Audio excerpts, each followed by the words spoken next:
My major proposition is that we do not have a plane in relation to which we orient ourselves. We just have the nodes. The nodes orient themselves in relationship. They relate to each other with rays of entanglement. If they do not have a ray of entanglement, the minimal value of the ray is 1. The more you add to the ray, the more you add 1 over x. X plus 1 over x.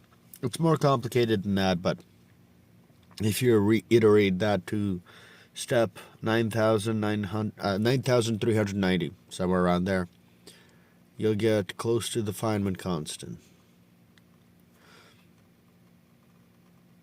But if the nodes do not have a ray of entanglement, they're not entangled at all. The distance is determined by the amount of nodes, and there's a total value of a structure.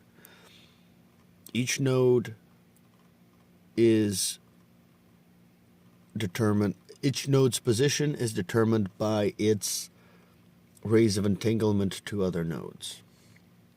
And how the value is distributed is determined by the strength of the rays. So the total value determines how far, and the strength of the rays determines in what exact orientation we are positioned. And it's that is what makes up, in my opinion, as far as I'm working on my theory, the quantum field.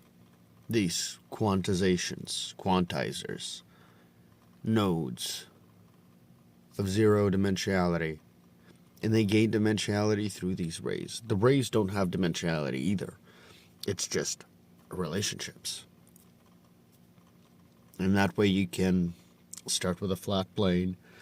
They can have closed shapes, which would build complexity inwards. If a node calls on another node that calls on another node that ends up calling on the original node, that's a closed, entangled loop. It would have two sides. Inside would start building dimensionality like a balloon. First, the balloons on the outside would inflate. Then they would start forcing pressure out into the balloon that they're on top of. Once that balloon starts inflating, their guts come out, 3-dimensionality.